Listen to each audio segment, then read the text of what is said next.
Hi అండి. మన ఇల్లు మన స్టైలు వ్యూవర్స్ అందరికీ కూడా వెల్కమ్.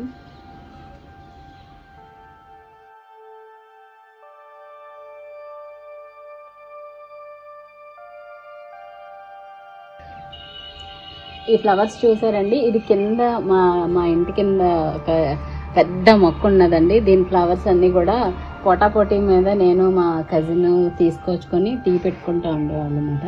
అయితే దానికి ఉన్న విత్తనాలు తీసుకొచ్చి ఇందులో వేసానండి. వేసిన ప్రతి విత్తనం కూడా ఇక మొక్కగా అయింది. ఈ మొక్క నుండి ఈ పూలు కోసుకున్నాను. నేను ఈ యొక్క పూలతో ఏం చేస్తానో ఒకసారి చూద్దామండి. ఈ మగ్గు నేను మీషోలో కొన్నానండి. దీని లింక్ కావాలంటే నేను డిస్క్రిప్షన్లో ఇస్తాను. ఇది ఇందులో కొంచెం వాటర్ వేసుకొని ఈ ఫ్లవర్స్ వేసుకున్నట్లయితే ఇది బాగా మరిగితే కనుక ఒక మంచి కలర్లో మనకి గ్రీన్ టీలా తయారవుతుందండి.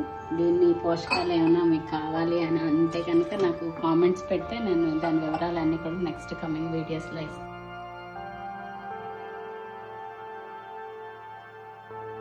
చూసారండి, బటర్ఫ్లై టీ రెడీ అయిపోయింది.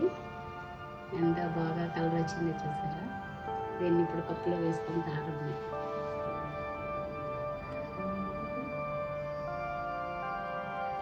దీన్ని ఫిల్టర్ చేయాల్సిన లేదండి. లోపల ఉన్న చిన్న ఫిల్టర్లా ఉంటుంది చూసారా, మీకు కనుకుంటుందా? ఆ ఫిల్టర్లోనే ఆ ఫ్లవర్స్ ఏమి రావు, ఇలా వేసుకుంటే సరిపోతుంది. శంకు పువ్వులు అని అంటారు దీన్ని. శంకు పువ్వులతో ఈ టీ తాగితే ఆరోగ్యానికి చాలా మంచిది.